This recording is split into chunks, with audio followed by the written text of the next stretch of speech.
Sveiki, pažiūrim artimiausios naujienos jums, žinia, kokia bus, apie ką galbūt netgi. Tuoj.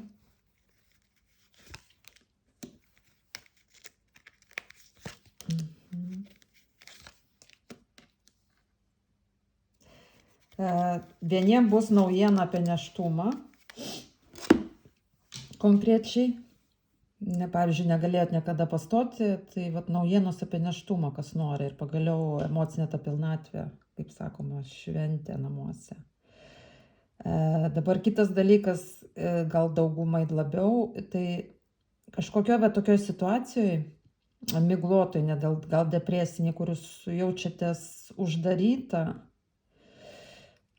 kažką praeitį turėjot palaidoti, čia tokia filosofinė prasme, netgi savo emocinį tą komfortą, čia jūs stebi, galiu pasakyti, kažkas tai iš šono, arba jūs stebite, bet vat naujienas įdomu, kokios, tai paklausim.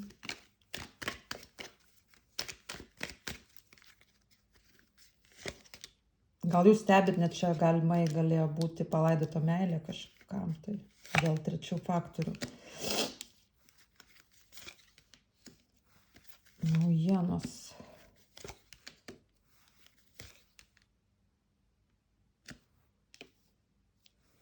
Naujienos, bet jūs kažkaip atsisakysite, tai neatsisakykit, kodėl jūs norit, nesuprantu, įdomi labai. Čia žodžiu, čia tokioj miglotai situacija, kur buvo paveiktas emocinis komfortas, jūsų pabaiga, finansiniai netgi geroviai. Ir čia palaidota buvo sąjunga jūsų.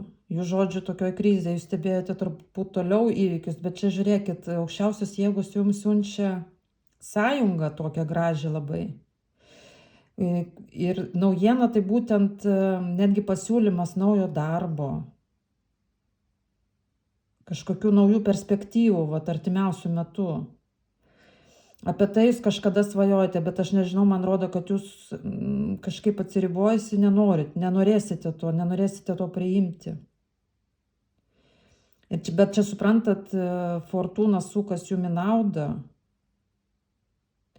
Ir, neatsisakykit jūs, nes aš matau tą variantą, kad jūs galite atsisakyti tipo dėl hormonijos kažkokios, norit surasti, gal jums per didelis stresas vėl bus, gal jums reikia pertraukos ar transformacijos kažkokios, po to sunkumų yra.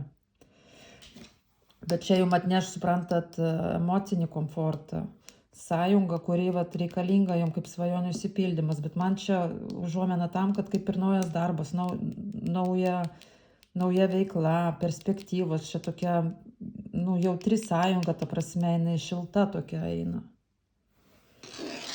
Ir net visam gyvenimui gali būti.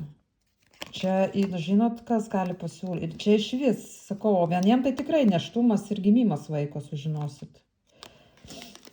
Nuo lazdų karalius gali būti ugnies stichijos, o kitiem tai čia būtent perspektyvoje ateitį ir netgi gal tas žmogus pasiūlys.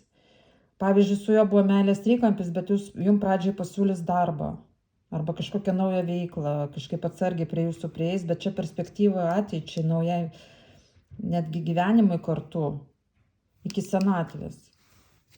Tai ateis ta žinia apie materialinius dalykus, perspektyvos uždarbiui. O kitas variantas tiesiog, sužinosit, kad pastojot. Tai priimkit būtinai, neatsisakykit, nes aš matau, kad jūs čia kažkodėl pabijosit. Bet čia meilė ateičiai, vaiko gimimas, gyvenimas bendras iki pabaigos su lazdų karalium, ugnies stichija.